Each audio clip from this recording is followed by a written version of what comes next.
14세기에 유럽 전체 인구의 절반이 죽었을 정도로 무서운 전염병이 흑사병이라는 게 있었습니다. 얼마나 무서운지 이 병은 섬나라인 영국까지 퍼져서 수많은 영국인들이 죽임을 당했습니다. 그때도 나왔던 얘기가 모이는 데 가면 죽는다. 모이는 데 가면 죽는다. 그래서 영국 교회가 잔뜩 움츠러 들었습니다. 1346년 흑사병이 퍼진 영국에서는 모든 사람들이 외부 출입을 피했습니다. 서로 접촉하는 것마저 꺼려 했습니다. 교회에 모여서 예배드리는 일은 상상도 할 수 없는 상황이 됐습니다. 법적으로 막아서가 아닙니다. 누구도 교회 가는 걸 막은 사람은 없고 정권에서 요즘처럼 교회 못 가게 한 일은 없지만, 그러나 주변에 수많은 사람들이 죽어나가는 모습들을 보면서 이 원인을 알 수 없는 병 때문에 모이면 죽는다고 하는 그런 일들을 터득을 하게 됩니다. 그래서 죽는 걸 보고 모두 두려움에 떨었고, 성탄절을 맞았지만 누구 하나 집 밖에 나오려고 하지 않은 채 그저 겁에 질려서 모두 방 안에 꽁꽁 숨어 있을 때입니다. 그렇게 성탄절이 밤이 깊어가고 있는데 사람들 귀에 익은 노래 소리가 들려오기 시작했습니다. 런던에 용기 있는 청년 서너 명이 모여서 기쁘다 구주 오셨네 찬양을 하면서 거리를 행진을 하고 있었습니다. 서너 명이니까 작은 소리로 찬송이 시작됐지만 이제 사람들은 곧 용기를 얻어서 방에서 한 명씩 두 명씩 거리로 뛰쳐나왔습니다. 시간이 지나면서 런던의 많은 시민들이 거리로 쏟아져 나왔고 기쁘다 구주 오셨네 찬양을 하면서 성탄을 축하를 했습니다. 찬양하면서 흑사병에 대한 두려움을 이기고 폐허가 된 마을을 복구하기 위해서 모든 크리스찬들이 한 마음이 돼서 힘을 합쳤습니다. 그렇게 하고 그 공포, 그 두려움에 떨었던 흑사병은 유럽 땅에서 사라졌습니다. 예수의 이름은 어느 때나 어떤 상황 속에서도 절망 속의 희망입니다. 세상을 이길 용기가 샘솟고 슬픔이 기쁨으로, 근심이 찬송으로 바뀌게 합니다. 때가 되면 우리나라도 코로나가 끝나고 온 인류들이 하나님을 사랑하는 그런 축복의 날, 하나님의 사랑을 기억하는 복된 날이 올 줄로 믿습니다. 인류 역사상 가장 위대한 날, 처녀 마리아가 예수님을 낳아서 강보에 쌓아 구유에 누인 날입니다. 이날의 광경을 누가복음 2장 7절은 아들을 낳아 강보에 싸서 구유에 누였으니 이는 사관에 있을 곳이 없음이라. 7절에 여관에 있을 곳이 없음이라 그렇게 얘기합니다. 구약의 선지자들이 예언했던 것이 이루어진 날입니다. 이사야는 그 이름을 임마누엘이라고 했고 미가는 베들레헴에서 나실 것을 예언을 했습니다. 이날 주의 천사가 목자들에게 그렇게 얘기했습니다. 온 천사가 이르되 무서워하지 말라. 보라 내가 온 백성에게 미칠 큰 기쁨의 좋은 소식을 너희에게 전하노라. 우리가 찬양하고 찬송했던 그대로입니다.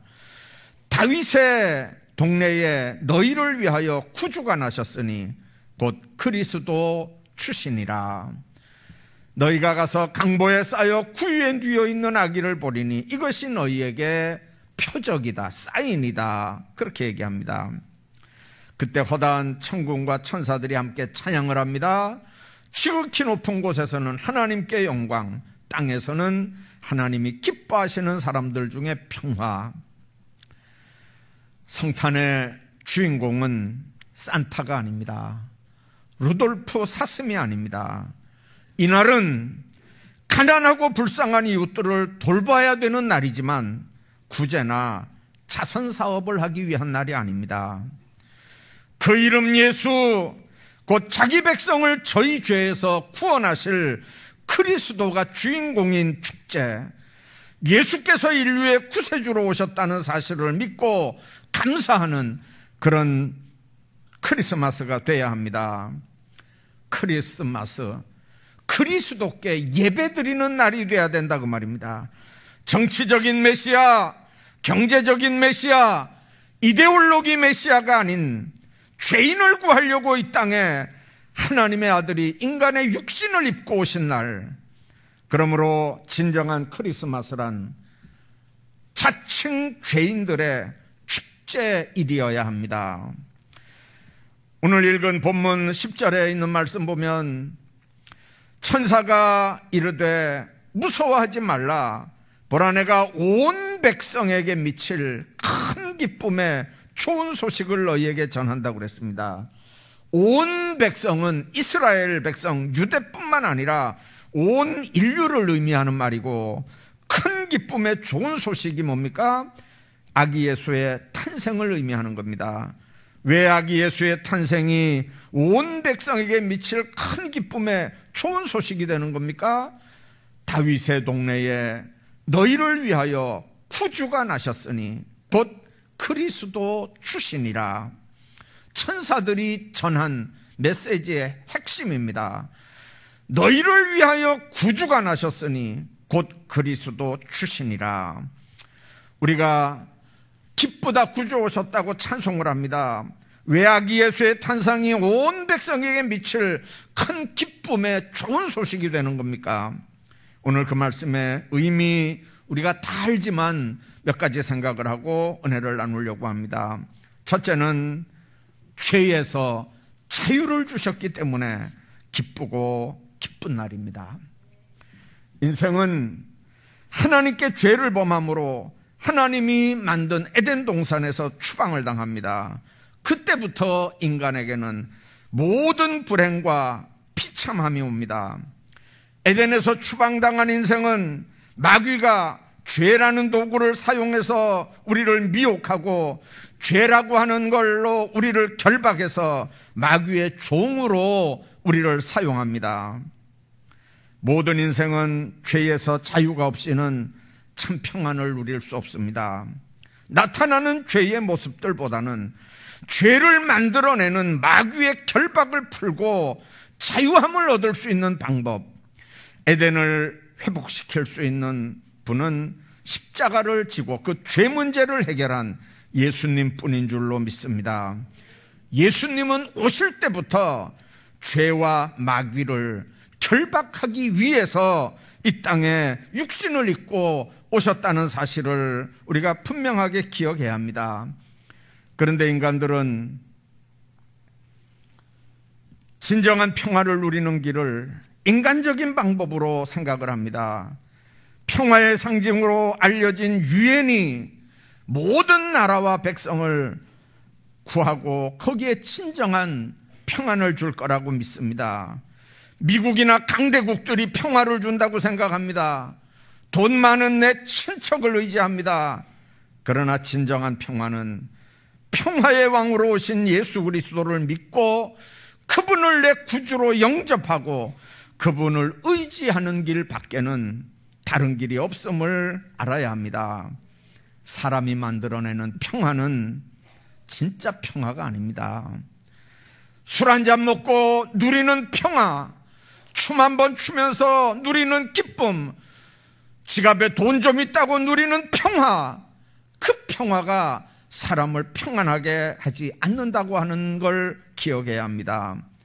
갈라디아 5장 1절에 그렇게 말씀합니다. 그리스도께서 우리를 자유롭게 하려고 자유를 주셨으니 그러므로 굳건하게 서서 다시는 종의 멍에를 매지 말라. 예수님이 죄로부터 우리를 자유하게 했다는 거예요. 그러니까 다시는 죄의 종이 되지 말라는 겁니다. 죄의 아비는 마귀입니다. 마귀가 죄라고 하는 미끼로 우리를 할 수만 있으면 두루 다니며 삼킬 자를 찾는 것처럼 우리를 삼키려고 합니다. 때로는 웃는 천사처럼 마귀는 원래 천사였습니다. 천사가 타락하니까 마귀가 된 거거든요. 때로는 웃는 천사처럼 우리를 미혹합니다. 때로는 우는 사자처럼 우리를 미혹을 합니다. 예수님은 범죄하여 죄의 속박 아래 있는 사람에게 죄에서 진정한 자유를 주기 위해서 성육신하신 분입니다. 정죄와 형벌에서 자유를 주시며 죄의 세력에서 자유를 주시며 죄의 결과에서 자유를 주시기 위해서 하늘 보좌를 버리고 이 땅에 육신을 입고 오신 분입니다. 예수 그리스도를 구주로 영접하는 동시에 그분과 동행하는 삶, 거기에 진정한 자유가 있고 평안이 있는 줄로 믿습니다. 성탄은 자신이 죄인이라고 고백하는 자, 자신이 그 죄로 인하여 멸망받을 자로 여기는 사람들, 오직 예수 그리스도에게만 죄와 모든 질병들이 사죄와 구원이 있다고 고백할 수 있는 사람들의 크리스마스가 되어야 되는 줄로 믿습니다. 성경이 말하는 참된 자유는 죄 지을 자유가 아닙니다. 죄로부터 벗어나야 되는 자유입니다. 죄로부터 풀려나는 자유입니다. 예수 믿는 걸 속박으로 생각한다면, 예수 믿는 걸 불편하게 생각한다면, 예수 믿는 일에 할 일을 못하는 것 같고 부자유할 것 같아서 그래서 예수 못 믿겠다고 하는 사람은 이건 틀림없이 아직도 결박당하고 있는 사람입니다. 그러나 죄의 속박 아래 사는 건 은혜의 속박 아래 사는 것보다 더 괴롭고 비참합니다. 양심의 고통이 따릅니다. 이 땅에서도 불행하고 비참한 삶을 살아야 합니다. 영과 육이 아울러 고통이 따르는 겁니다. 마지막에는 지옥 형벌의 고통이 따릅니다. 예수님은 죄에서 자유를 주기 위해서 아기 예수로 이 땅에 오신 줄로 믿습니다. 그 성탄의 축복이 오늘 여러분들 모두에게 함께 하시기를 주의 이름으로 축원합니다. 뿐만 아니라 왜 아기 예수의 탄생이 온 세상에 미칠 큰 기쁨의 소식이 되는 겁니까? 죄와 연결되는 얘기입니다만은 공포와 불안에서 우리를 자유하게 하기 때문에 그렇습니다. 세상 살아갈 때 우리의 평안을 빼앗아가는 것들이 많이 있습니다. 전쟁 문제입니다. 질병 문제입니다. 갈등 문제입니다. 가정과 가족들 간의 문제들입니다. 우리를 힘들게 하는 많은 것들이 세상에 있습니다. 예수님을 믿음으로 받아들이지 않는 불신앙의 사람들만 그런 건 아닙니다.